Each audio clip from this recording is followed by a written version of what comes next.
is with Darcy Schoening, who is the Director of Special Projects. Our next conversation today is with Darcy Schoening, who is the Director of Special Projects for the Colorado Republican Party and one of many candidates for the chair of the Colorado GOP. Darcy, thanks for coming in. Appreciate it. Thanks for having me, Kyle. So I'm going to ask everybody the same question to start. What is your honest assessment of the state of the Colorado Republican Party, and where could you get it by 2026? The state of the Colorado Republican Party at present could be in a better spot. Obviously, we flipped some seats last year, and we're heavily focused on school board seats in 2025. But by 2026, what I would like to see is a solid infrastructure built, on-point data, and at least $2 million in the bank for critical candidates. When you say it could be better, are you being accurate or are you being polite? No, I'm being accurate. I think that it's easy to say the Colorado GOP is in shambles or any other GOP is in shambles, but at the end of the day, this is politics. There's a lot of strong personalities, and we have to be careful to not go out into the world and say, oh, it's in shambles. It's not. I mean, we're doing great. Look at, like I said, look at last cycle, the historic endorsement of President Trump. I've been raising money successfully for the Build Our Benches initiative. So when I say it could be better, it could always be better, but I think we're in a pretty good spot to take some seats back in the next 2 years. When you talk about that Build Our Benches initiative, as I understand it, this is commitments of money that if you're elected chair, that money comes in for your kind of talent development, candidate development program. Correct. That's correct. I've been working with donors across the state, especially focused in El Paso County because there's so many seats in El Paso County, but working with donors across the state to secure that money so that going into 2025 school board elections, we're already well funded. And I mean, we've got a lot of time left. So I've already got over $180,000 in commitments. I expect there to be a couple $100,000 more at least by the end of the summer. Were you disappointed that the Colorado GOP didn't field more competitive candidates in more races this last cycle? Because you're the only member of current party leadership who's running for chair, and there's been criticism, among other things, right, that there was some confusion when candidates pulled out of races and things like that. How much of that is fair? You know, some of that is just like everything else. It's just rhetoric that they'll throw at whoever's chair, whoever's in leadership. And we as Republicans have to be careful not to do that because it's not always easy to find candidates in some of those districts as non-winning districts. But that said, my team and I have launched a candidate recruitment tool this week because we want to recruit good candidates early and often and start providing them with the resources, the guidance, and the strategy that they may need before they get into a situation where they forget to fill out their paperwork or forget to show up for assembly. I don't need to tell you that the current chairperson of the Colorado GOP, Dave Williams, kind of a lightning rod. There's a lot of different viewpoints about his leadership from within your own party. Do you think he's been a successful chair? I think that Dave has been very successful in several things. So opting out of the primaries, the open primaries is a huge, huge deal for us. We have got to close our primaries. And Dave has been one of the largest voices in that fight. So while Dave's focus has been different than what my focus will be as chair, and I do intend to continue the open primary fight, he has done a really good job at trying to create a better structure for the party by way of bylaws. Tell me some things where you're going to go in a different direction from Dave Williams. Sure. So one of the things that I'm doing differently, although I led the historic endorsement of President Trump by the Colorado GOP, I felt that that was really important because the Supreme Court was trying to keep President Trump off the ballot here in Colorado. I believe that primary neutrality is very important.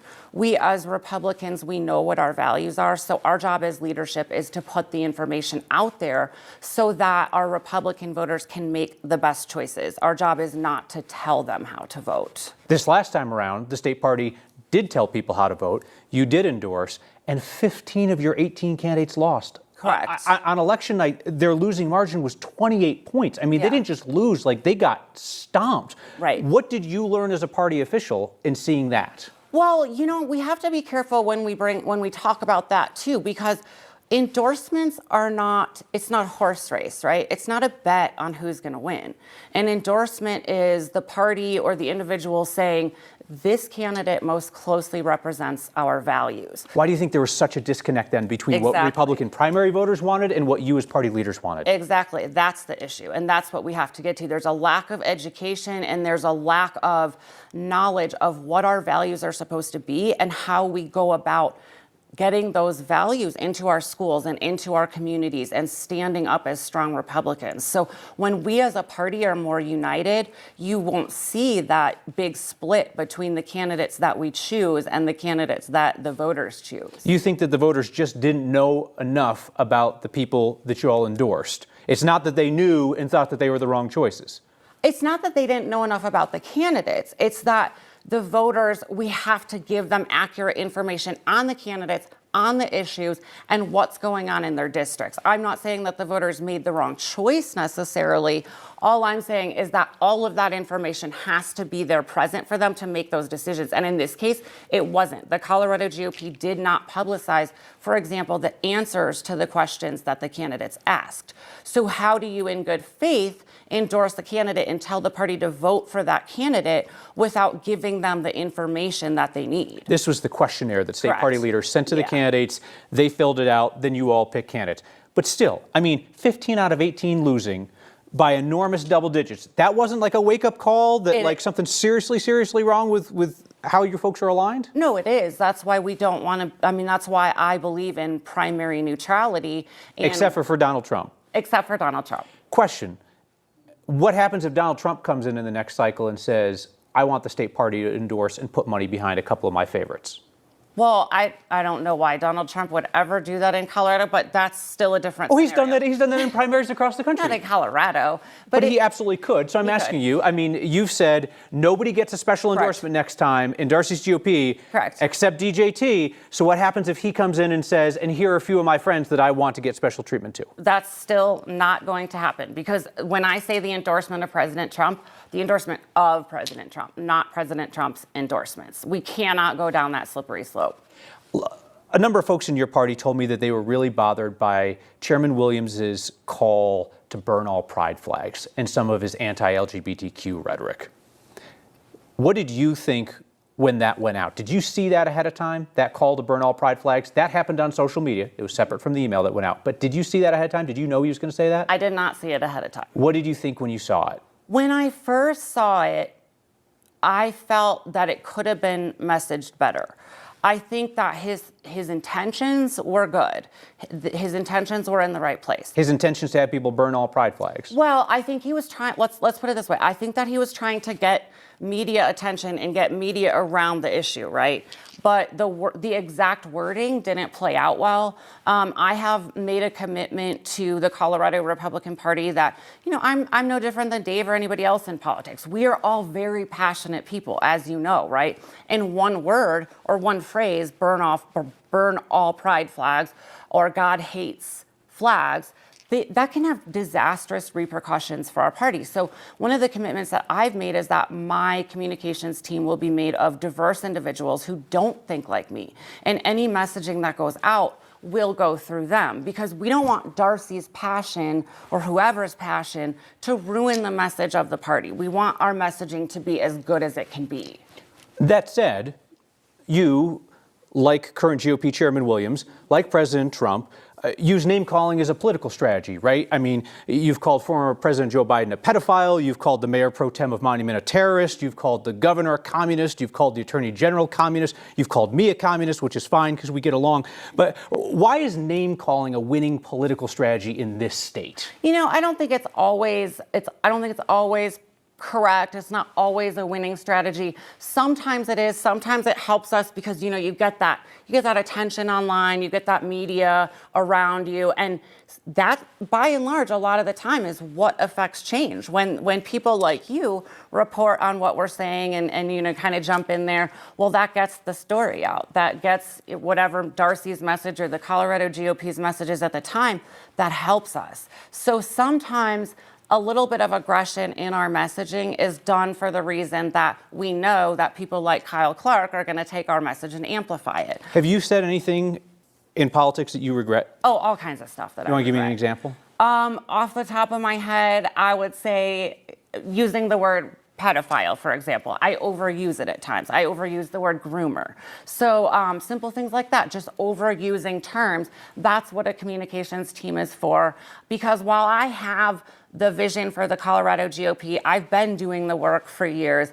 I'm ready to jump in and do this fight. I'm not perfect, and I'm not going to say that I'm perfect. So just little words like that people can catch can make all the difference. Sure. I mean, at the same time, right, you call somebody a pedophile, that could have pretty significant consequences on their life, right? And I do notice you have a particular fixation on trans people that goes beyond a lot of the typical culture war issues like the handful of trans athletes out there, gender-affirming care for 18-year-olds. I mean, I recall at one point you announced a public boycott of your kid's dentist office because they had hired a trans person.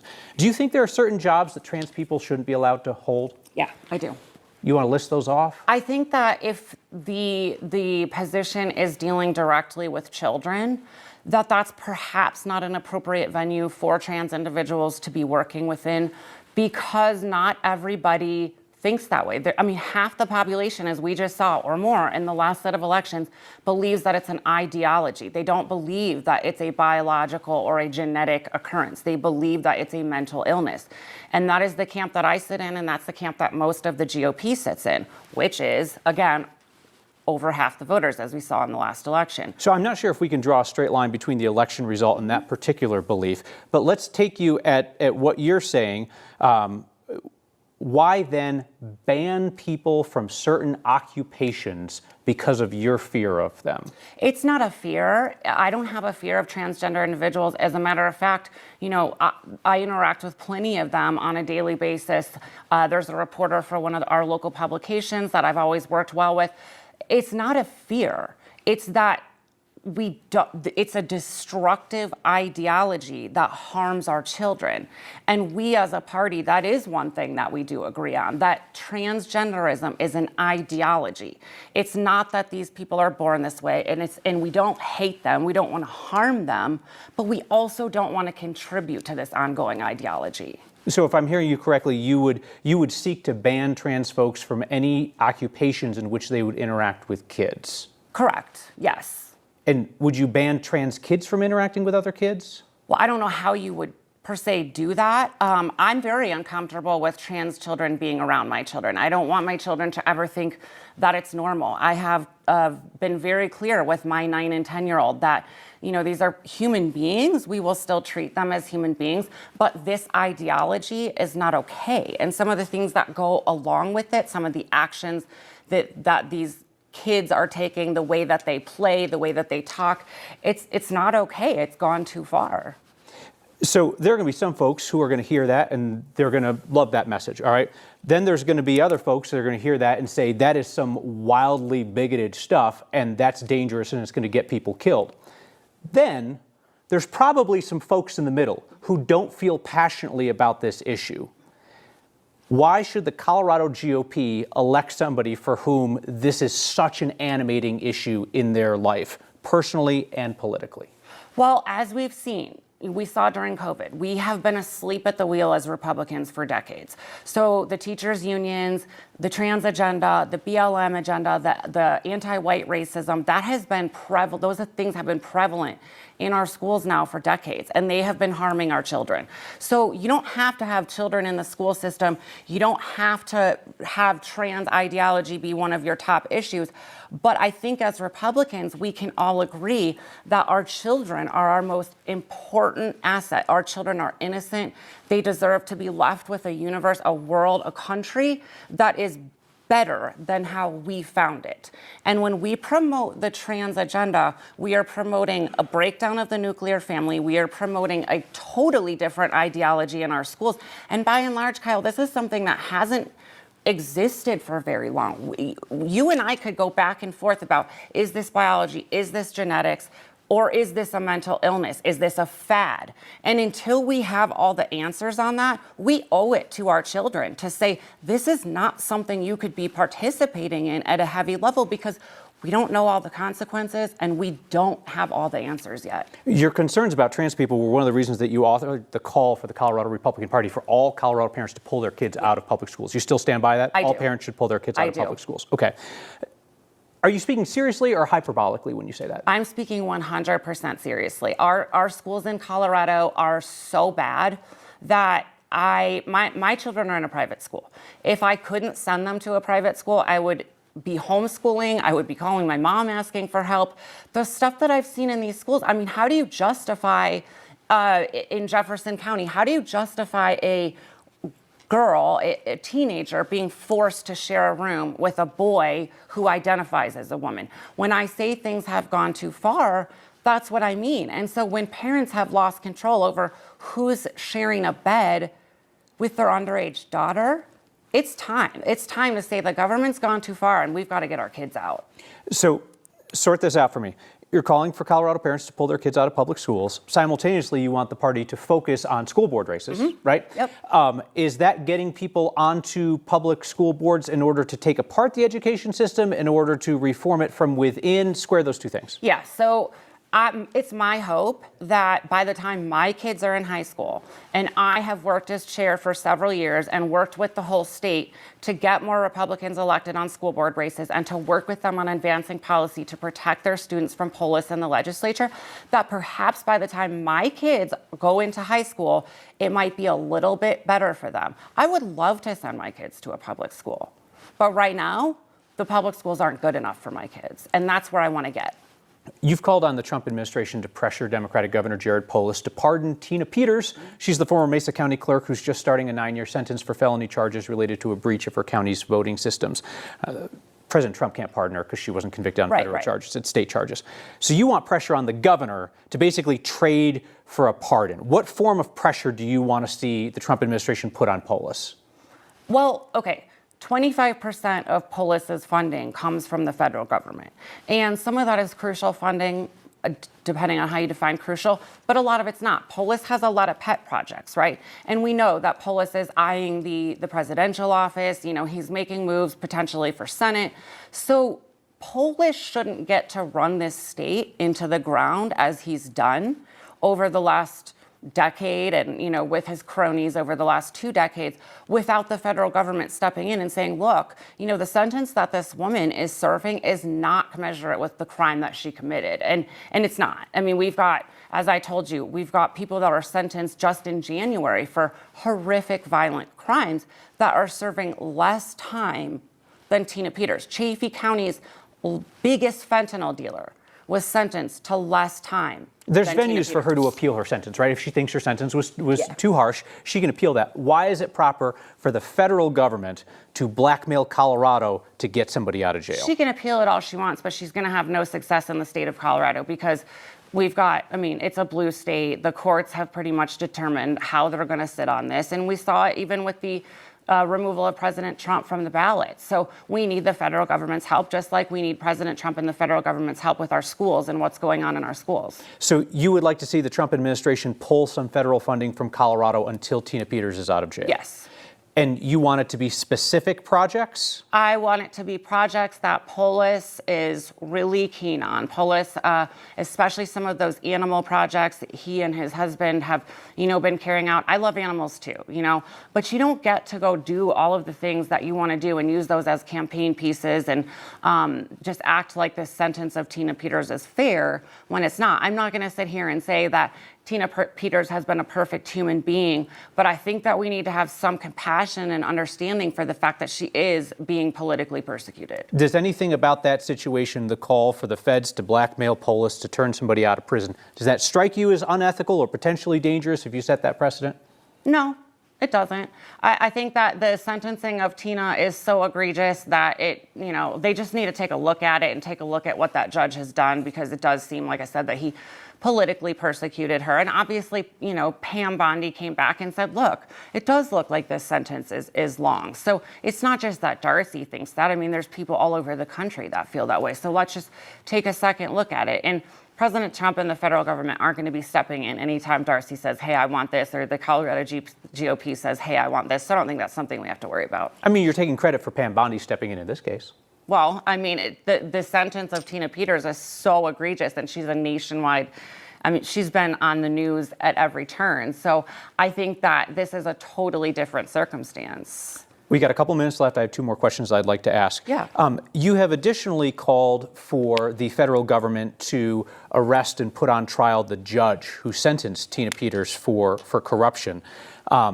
President Trump is using federal government power to retaliate against a number of his political opponents and critics, from stripping security details out of people from his first administration, to going after law firms that have represented his critics, to targeting journalists. Who in Colorado, besides the judge who sentenced Tina Peters, would you like to see targeted by the Trump administration? Jenna Griswold. Jenna Griswold, She Secretary needs to of be behind State. bars. You want her brought up on federal charges? I want her brought up on federal charges. For what?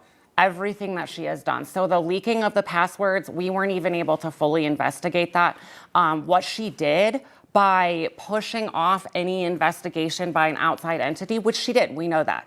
And you called her out on that. Can we break that down a little bit? Yeah, go ahead. So the leaking of the passwords, Yeah. for that to be a state violation, a Right. state law violation, it had to be done knowingly. Correct. And we haven't seen any evidence that it was done knowingly. Correct. So what would she be charged with? So it's not the leaking of the passwords that I believe that charges come from. It's her systemic covering up of the leaking of the passwords. The fact that she wasn't transparent with county Correct. clerks about it. You Correct. believe that there's a federal crime I do. there? I do.